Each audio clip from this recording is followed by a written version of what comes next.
गरीब तरुण आणि क्रीडा क्षेत्रात अत्यंत हुशार असलेले विद्यार्थी केवळ आवड म्हणून नव्हे तर क्रीडा कोट्यातून सरकारी नोकऱ्या मिळवण्यासाठी आणि मुख्य प्रवाहात शिक्षण घेत असताना काही सवलतीचे गुण मिळवण्यासाठी खेळाची निवड करतात। मूळ खेळाडूंना गुणवत्ता असताना डावलून काही विशिष्ट खेळाडूंचीच निवड होत असल्याने महाराष्ट्र बॉक्सिंग असोसिएशनच्या चौकशीची मागणी पालक आणि सामाजिक कार्यकर्ते एजाज हुसेन यांनी पत्रकार परिषदेत केली आहे। MBA ही महाराष्ट्रातील बॉक्सिंगशी संबंधित सर्व उपक्रमांसाठी जबाबदार असलेली नोडल संस्था असल्याने या गरीब तरुणांची स्वप्ने धुळीस मिळत आहेत। कलह, स्वार्थी हेतू, राजकारण, अहंकार, कायदेशीर खटले, गटबाजी, एकमेकांवर आरोप प्रत्यारोपांचा खेळ या सर्वांनी या संस्थेचा ताबा घेतला आहे। अन्यथा ही क्रीडा संघटना चांगली चालवायला हवी। सध्या ही संघटना वरील कारणांमुळे विसर्जित झाली आहे। त्यामुळे दैनंदिन व्यवहार काही सदस्यांच्या पुनरावलोकन समितीद्वारे विस्थापित केले जातात, जे केवळ माहिती प्रसारित करण्याचे काम करते। पालक संस्था या नात्याने महाराष्ट्रातील होतकरू मुली आणि मुलांमधील बॉक्सिंग टॅलेंट वाढवणे आणि जोपासणे हे MBAचे प्राथमिक कर्तव्य असायला हवे होते आणि त्यांना सर्वोत्तम सुविधा आणि प्रशिक्षण तसेच स्पर्धांचे आरामदायक वेळापत्रक दिले जाईल याची खात्री करून घेतली पाहिजेत, जेणेकरून बॉक्सर यांचे सर्वोत्तम देऊ शकतील। यासाठी महाराष्ट्र शासनाचा निधी MBAला दिला जात असतो। शूर योद्ध्यांचा इतिहास असलेल्या आपल्या महान राज्याला गौरव मिळवून देऊन महाराष्ट्राचे बॉक्सर्स राष्ट्रीय स्तरावर चमकतील याची खात्री करण्यासाठी हे सर्व केले पाहिजे, असं एजाज हुसेन यांनी म्हटलंय। या सर्व न संपणाऱ्या समस्यांमुळे गरीब आणि तरुण बॉक्सरचे करिअर धोक्यात आले आहे, कारण ते कोणत्याही राष्ट्रीय स्तरावर गुणवत्ता असूनही केवळ व्यवस्थापनातील गैरकारभारामुळे चमकू शकत नाहीत। जिल्हा आणि राज्यस्तरीय बॉक्सिंग स्पर्धा ज्या पद्धतीने आयत्यावेळी आयोजित केल्या जातात त्यावरूनही हा गैरप्रकार दिसून येतो। शेवटच्या क्षणी होणाऱ्या योजना, वार्षिक स्पर्धेच्या कॅलेंडरच्या नियोजनाचा पूर्ण अभाव, कायमस्वरूपी निधीची कमतरता, दुरावस्थेतील क्रीडास्थळे, दयनीय प्रवास व्यवस्था इत्यादी या बॉक्सर्सना भेडसावणाऱ्या काही समस्या आहेत। शेवटी ते गुणवान बॉक्सर असतात, त्यांना अत्यंत कठीण परिस्थितीत आपला खेळ खेळावा लागतो। यावेळी राष्ट्रीय चॅम्पियनशिप 20 एप्रिल 2025 पासून ग्रेटर नोएडा येथे आयोजित केली जात आहे आणि महाराष्ट्र राज्यासाठी प्रवेशिका पाठवण्याची अंतिम तारीख 15 एप्रिल आणि 17 एप्रिल आहे।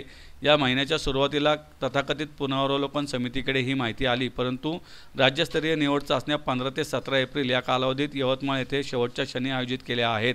यावेळी पुन्हा महाराष्ट्रातील विविध जिल्ह्यातील बॉक्सर्सना यवतमाळला शेवटच्या क्षणी प्रवास करण्यासाठी त्रास सहन करावा लागला आहे आणि येथील विजेत्यांना लगेच राष्ट्रीय स्पर्धेमध्ये सहभागी होण्यासाठी नोएडा येथे जाऊन आपले कौशल्य पणाला लावावे लागणार आहे। या पत्रकार परिषदेला सामाजिक कार्यकर्ते एजाज हुसेन यांच्यासह योगेश देशपांडे, शरद कंक, फिरोज पांडोल, नसरुद्दीन सय्यद, सोनिया राव, अजित ओसवाल, SR नरवणे उपस्थित होते। माझं नाव एजाज हुसेन आहे। मी एक पालक आणि एक सामाजिक कार्यकर्ता आहे। आज मी महाराष्ट्राची मुलांची जे खेळ भागात जातात त्यांची जी दशा बघून हे आज प्रेस कॉन्फरन्स ऑर्गनाईज केलेला आहे। सध्या महाराष्ट्र बॉक्सिंग असोसिएशन हा जी संस्था असते त्यांनी बॉक्सिंग मॅचेस घडवा मुलांसाठी आणि आज नॅशनल चॅम्पियनशिप ग्रेटर नोएडाला होणार आहे आणि अजूनही महाराष्ट्राचा सिलेक्शन ट्रायल झालेला नाही आहे। ह्याचे बरेच कारण आहेत, तिथे राजकारण आहे वगैरे वगैरेला आम्हाला पालक म्हणून किंवा कोचेस म्हणून हे सगळे गोष्टीत घुसायचं नाही आहे। माझी सरकार आणि मुख्यमंत्री साहेबांची विनंती अशी असेल की ह्या गोष्टीवर लक्ष द्यावं आणि स्पोर्ट्स मिनिस्ट्रीने ह्याच्यावर काय सिस्टम जाणावं की कसं पूर्ण घडवायचा, नाहीतर आपले जे मुलं स्पोर्ट्समध्ये जातात नोकरीची आशेत, नोकरी किंवा थोडे मेरिट मार्क्ससाठी त्यांचा फ्युचर पूर्ण धोक्यात येत आहे। ऑलरेडी इतके वर्ष झाले ते शिक्षणमध्ये नसतात, मग त्यांना स्पोर्ट्समध्ये पण काय मोठा होत नाही, ते लोक शेवटी रिक्षा लागतात। माझ्यासारखा पालकामधली कंटाळून फॉरेनला पाठवेल मुलाला, पण माझ्या मुलांबरोबर बरेच गरीब आहेत। 90% लोक नोकरीच्या नादी इथं येतात आणि ह्या गोष्टीवर फार गंभीर गोष्टी आहेत। दोन नुकसान होतात, एक तर मुलांचं आयुष्य मराठी मुलांचं आयुष्य सत्यानाश होतो आहे, दुसरं म्हणजे महाराष्ट्राचं कुठे अस्तित्व नाही नॅशनल लेवलमध्ये स्पोर्ट्समध्ये। तर ही जी स्पोर्ट्स आहे याला पूर्णपणे दुर्लक्ष झालेलं आहे। आज त्या गोष्टीकडे सरकारने लक्ष द्यावं आणि माझी एवढी नम्र विनंती असेल आणि मी ह्या गोष्टीला फार गांभीर्याने घ्यायला पाहिजे गव्हर्नमेंटने आणि माझ्यासारखे सिटिझन्स पुढे यायला तयार आहे प्रो बोनो काम करण्यासाठी। काही असलं तर आम्ही करू, आमचा दुसरा काही राजकीय किंवा काही पैशाचे संबंध नाही। करप्शन प्रत्येककडे आहे मला माहिती आहे, पण या संस्था तर आता डिझॉल्वच झाली आहे त्यांच्या इन फायटिंगमध्ये महाराष्ट्र बॉक्सिंग असोसिएशन। पुढे आम्ही मुख्यमंत्रीपर्यंत जाणार आहे ह्या गोष्टीवर।